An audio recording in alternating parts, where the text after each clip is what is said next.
Hai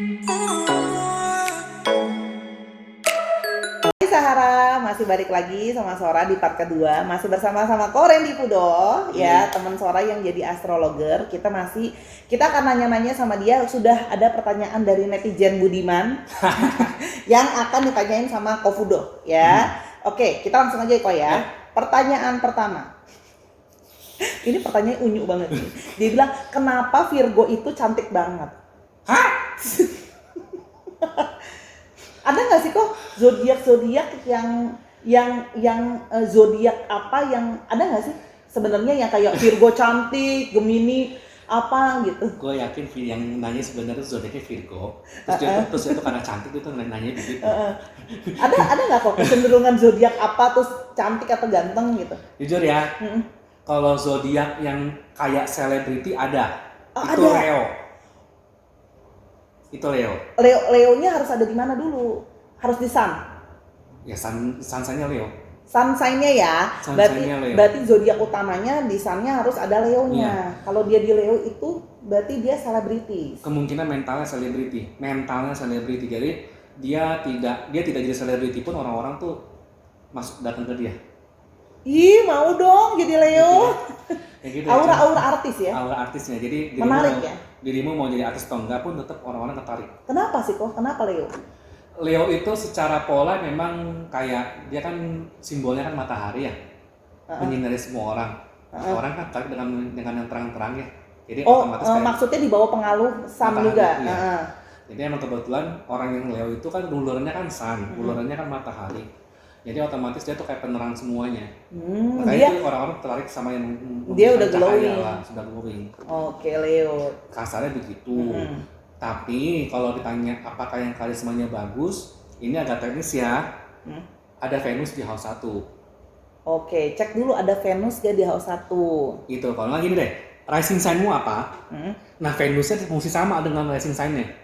Oke, Venus sama rising sun mesti sama. Harus sama. Langsung kan kamu nyari-nyari kan? Jadi ya itu entah pakai aplikasi apa, pokoknya rising sign-nya misalnya Virgo.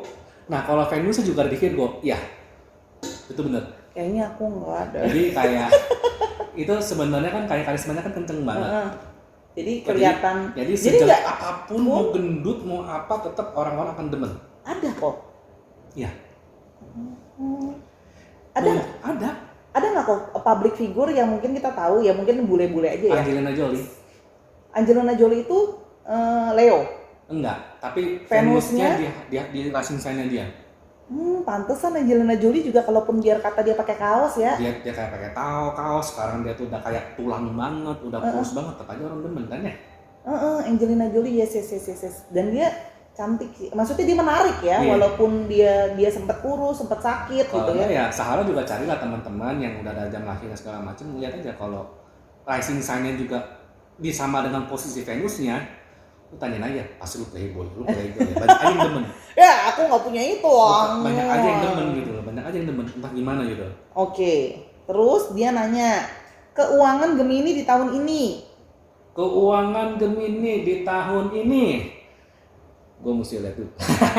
Nanti abis ini langsung pada nanya semua, Gemini, Aquarius apa gitu.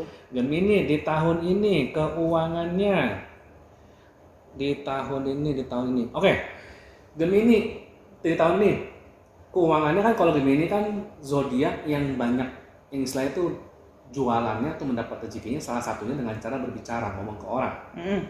Jadi menjual sesuatu dengan cara ngomong, ngemeng, mulut gitu kan.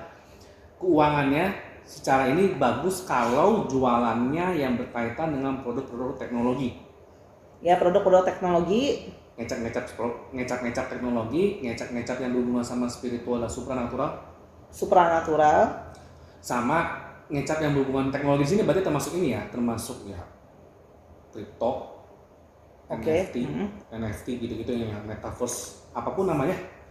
Sama sosmed juga ya kok, sosmed juga bisa, sosmed campaign, marketing sosmed juga bisa, sama yang berkaitan sama properti juga masih bisa. Ini untuk Gemini ya? Jualannya tuh untuk Gemini yang berhubungan dengan ngomong. Jadi kalau ditanya kalau zodiak Leo yang lain gimana, sebenarnya sama tapi bukan dalam hal ini. Gemini kan ngomong. Kalau Leo tuh dari sisi dia tuh jualan barang-barang karismanya. perhiasan atau segala macam itu bisa. Oh ya, tapi tema besarnya tadi apa kok untuk zodiak secara umum? Teknologi, spiritual, properti juga bisa. properti. Tiga ini ya, yang dalam tanda kutip dalam segi astrologi mungkin agak naik ya usaha dalam usaha bidang-bidang ini. Iya. Ya kali-kali kalau mau sama jual. ada satu lagi sih sebetulnya. Makanan atau minuman yang trennya cepat. Oh jadi yang kayak contoh ya, kayak sempat pokoknya inget nggak, sempat kayak ada rainbow cake gitu. Iya.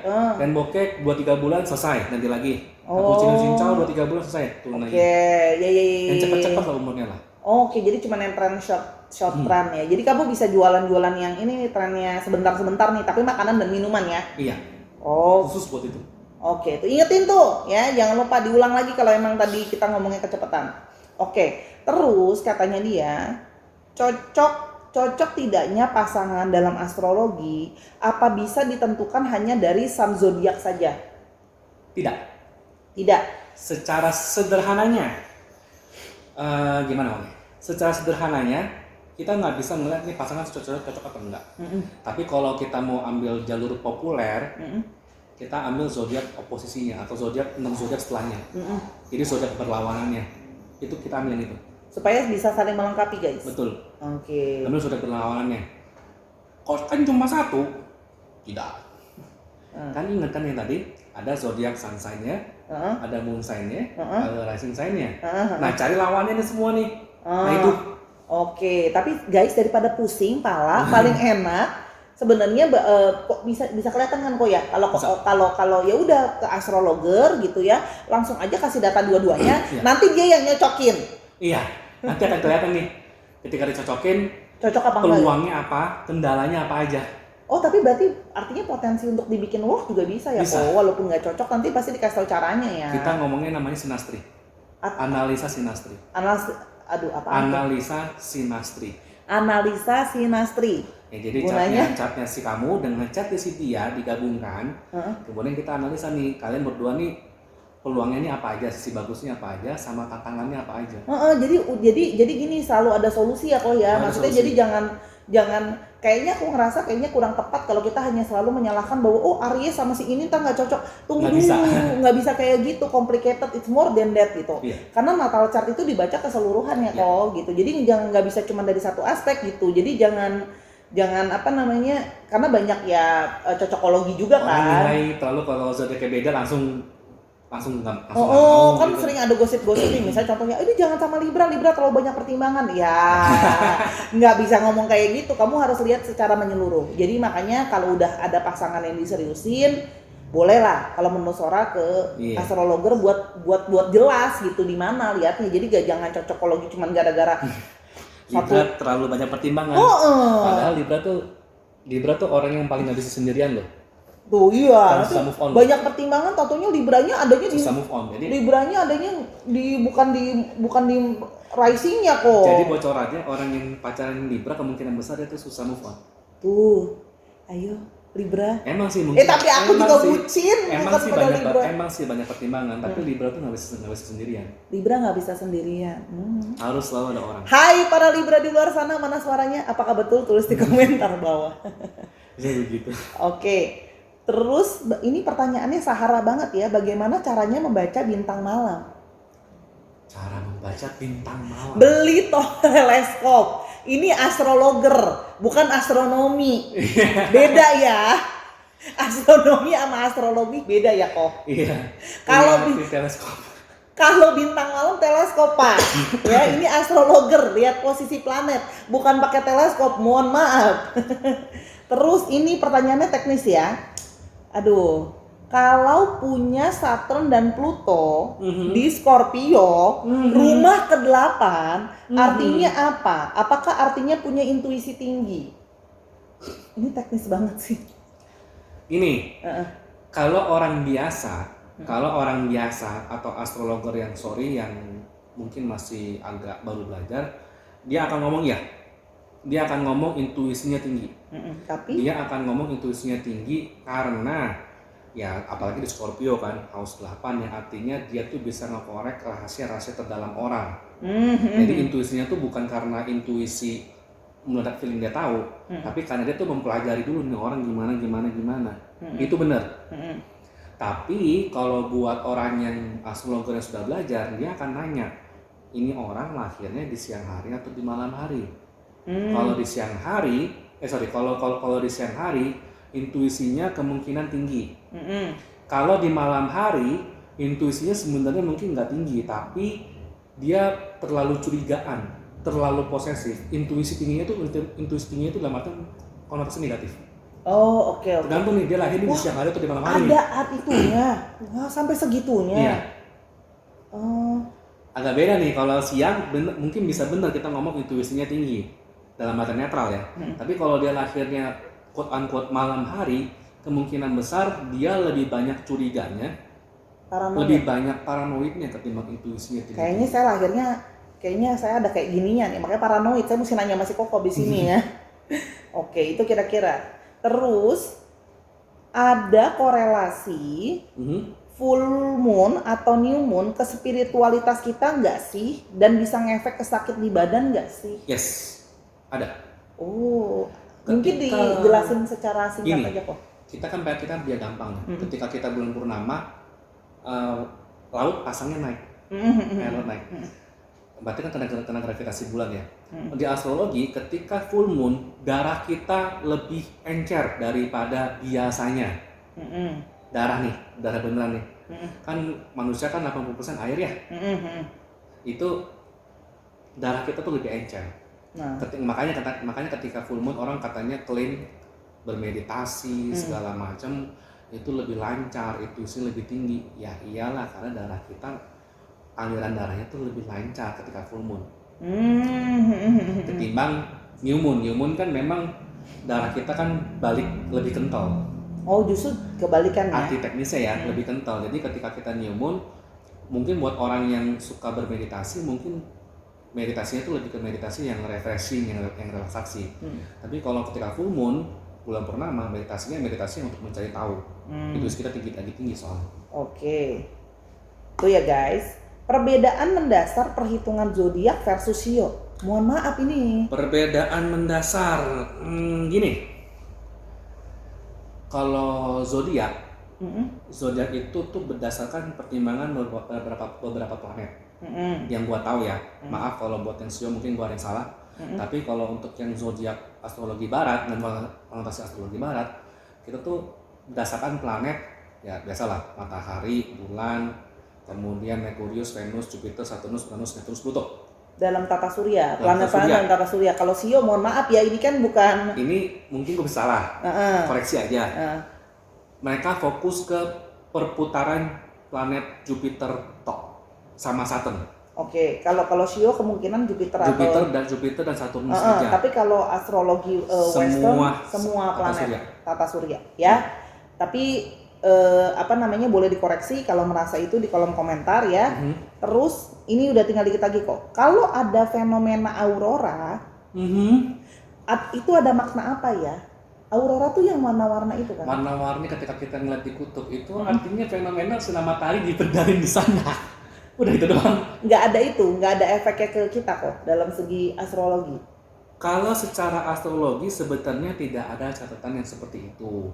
Tapi mungkin di astrologi modern mungkin ada yang menerjemahkan dan efeknya itu biasanya itu nggak jauh-jauh dari kebangkitan spiritual, kebangkitan intuisi atau semacamnya. Buat yang demen dalam tanda kutip, alien, planet, ras lain segala macam, itu mereka meyakini itu koneksi kita ke kehidupan luar angkasa itu paling dekat, katanya begitu. Tapi balik lagi itu kalau ilmu yang modern sekarang mulai menerjemahkannya begitu. Astrologi secara catatan tidak ada. Gitu sih. Oke. Ini pertanyaan ada yang nanya, katanya itu ada alien apa enggak lah? Kenapa tiba-tiba nanya masih Koko ada alien apa enggak? Mohon maaf. Alien. Ini astrologer, bukan planet Mars punya. Ya secara gini sih, kalau gue sih meyakini ada kehidupan di luar. Kalau gue meyakini, karena kalau kita nggak hanya ngomong dari sisi astrologi ya. Astrologi kan prakteknya kan berdasarkan dewa dewi yang ada juga secara simbol. Dewa dewi itu ada beberapa aliran yang meyakini dewa dewi itu ada yang meyakini dewa dewi di Roma, di Athena, di mana segala macam itu adalah alien sebenarnya. Jadi memang ada teori di mana dewa dewi itu adalah alien yang turun ke bumi memberikan sesuatu ke manusia terus pergi lagi. Ada yang meyakini, ada yang meyakini seperti itu. Tapi kamu tidak harus meyakini itu. Iya. Begitu.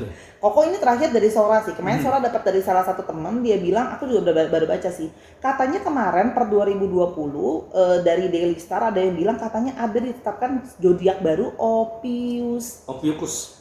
Itu gimana pendapat Koko? Itu apa sih Kok? Palingan gini. Sebenarnya ada banyak konstelasi.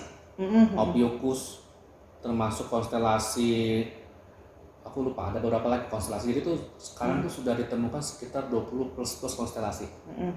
Nah cuma kita secara zodiak, secara simbolis hanya menggunakan 12. Nah itu si Ophiuchus ini kenapa tiba-tiba muncul nih kok ke permukaan dan mau dijadikan zodiak yang ke-13?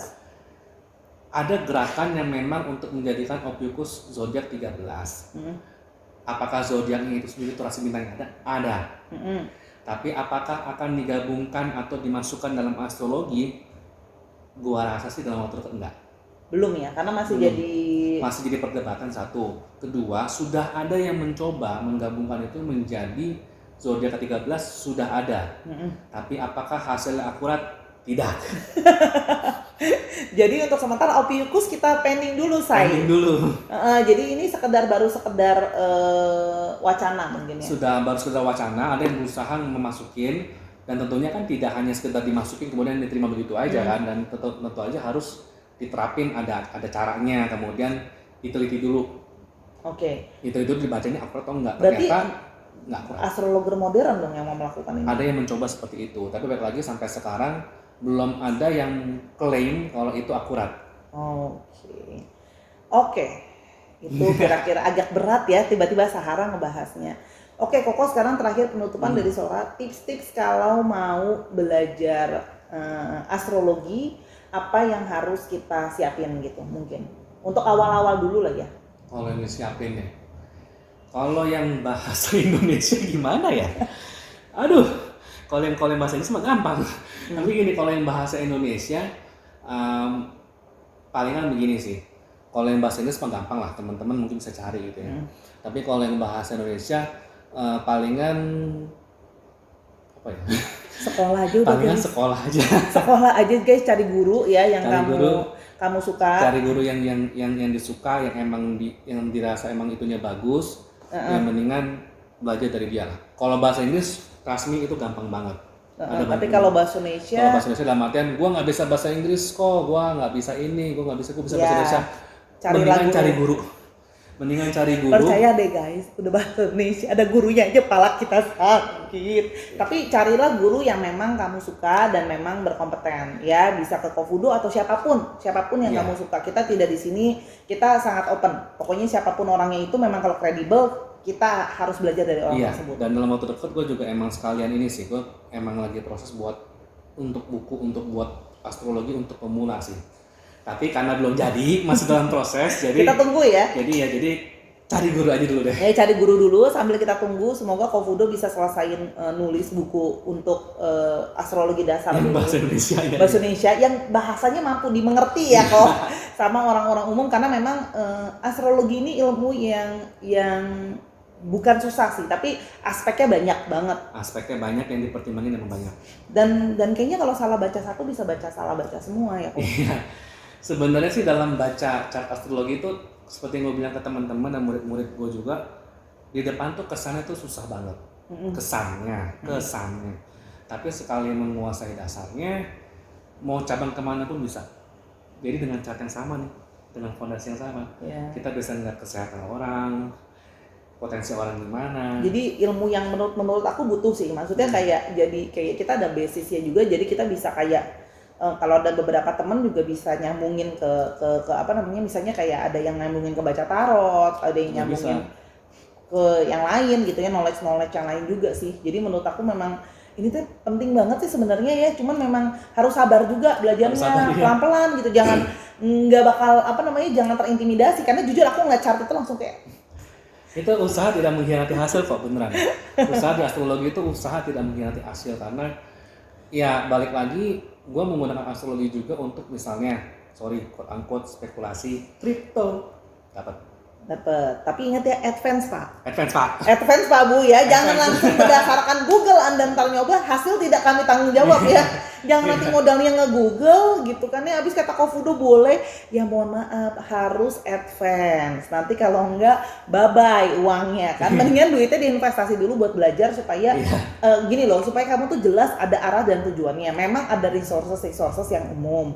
Cuma menurut Sora pribadi, daripada kamu nanti takutnya salah atau ngaco, apalagi kamu bacain, mending hidupmu. Kalau kamu bacain orang, hidupnya diri sendiri dulu deh. gitu loh. Apalagi nanti kalau sampai mau bacain chartnya orang salah baca, mohon maaf.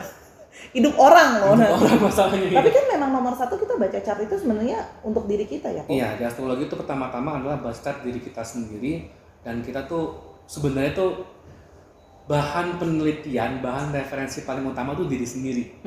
Jadi gini, ketika belajar astrologi atau baca chart itu ya nomor satu untuk melihat dirimu sendiri, karena paling gampang untuk di apa konfirmasi juga ya. Paling gampang. Iya. Jujur lah, paling gampang itu. Oke, sudah tanya jawabnya. Koko mungkin ada yang mau disampaikan buat Sahara? Palingan itu ya, follow IG gue juga. Erfudo. Ada sama itu, ada YouTube juga. Sora nanti di sana. Palingan YouTube Fudo Production. Fudo Production.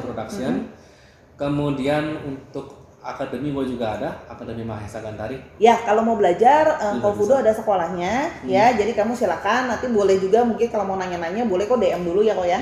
Boleh DM dulu, nanya-nanya dulu, biaya dan sebagainya, gitu ya. Tenang aja, sangat friendly gitu ya, dan pembahasannya juga Kofudo sangat sabar karena Sora udah pernah juga belajar lagi coba belajar lah sama Kofudo juga gitu ya. Sabar juga, kalau dia sabar ngadepin saya, dia pasti sabar ngadepin kamu. Karena aku kadang-kadang juga suka lemot gitu ya. Yang pasti berharap segala, jadi gini intinya adalah belajar apapun itu adalah berharap untuk segala kebaikan. Jadi jangan apa namanya punya ketakutan, ada yang langsung ketakutan ini baca natal chart, jangan. Justru karena kita mau jadi lebih positif. Betul. Gitu. Jangan lupa ya main-main subscribe ke YouTube channelnya Kofudo juga. Sora nanti bakal ada di sana juga. Terus habis itu jangan lupa juga follow Instagramnya buat tambah pengetahuan. Mungkin biar kenal Kofudo juga lebih dalam dari postingan-postingannya. Nanti kamu akan bisa ngerasa mungkin ada jodoh buat belajar sama Kofudo juga. Oke, baik. Ya. Oke, kita sekarang akan siap-siap buat bacain percintaan para pejuang cinta berdasarkan astrologi di session yang ketiga nanti ya. Jangan lupa abis ini harus nonton karena penting banget buat memenangkan hati pasangan kamu. Oke, baik. Oke, kita tutup dulu Koko. Say bye-bye. Bye Sahara.